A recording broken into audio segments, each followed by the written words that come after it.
50% दम दिखाने की बात कही। मैं तो यही कहूंगा, अगर 1971 की बात को लिया जाए तो बलिदान तो भारत की सेना ने दिया था, लेकिन आयरन लेडी किसी और को घोषित कर दिया।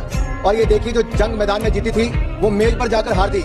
और यही नहीं, अगर इतिहास को थोड़ा खरोचेंगे तो झूठ का मुलम्मा उतरना शुरू हो जाएगा। और मैं उतारना चाहता हूं, थोड़ा सा आपके सामने एक विषय रखना चाहता हूं। उस समय की प्रधानमंत्री श्रीमती इंदिरा गांधी जी ने आज के हमारा जो एक महान स्वाभिमानी देश भारत की प्रधानमंत्री के रूप में उन्होंने अमेरिकी राष्ट्रपति निक्सन को जो चिट्ठी लिखी, वो एक ऐसा लगता है कि उनके सामने एक याचक गिड़गिड़ा रहा था। अमेरिका के राष्ट्रपति के सामने एक याचक गिड़गिड़ा रहा था। इस चिट्ठी से पता चलता है वो देश तय कर ले कि उस समय की सरकार आयरन थी कि आयरनी थी, आयरन थी कि इलास्टिक था, ये आप तय कर ले। और मैं उसका कुछ पढ़ के बताना चाहता हूँ। 3 दिसंबर 1971 में पाकिस्तान द्वारा भारत के पश्चिमी मोर्चों पर जो हमले किए गए, उसके 2 दिन बाद श्रीमती इंदिरा गांधी जी ने चिट्ठी लिखी और ये चिट्ठी ने एक तरह से गिड़गिड़ाने का काम किया। आप देखिए, वो लिखते हैं, राष्ट्रपति निक्सन को लिखे पत्र में इंदिरा गांधी ने कहा, सरकार और भारत की जनता आपसे आग्रह करती है कि आप पाकिस्तान को उस अनियंत्रित आक्रामकता और सैन्य दुस्साहस की नीति से बाज आने के लिए राजी करें जिस पर वह दुर्भाग्य से चल पड़ा है।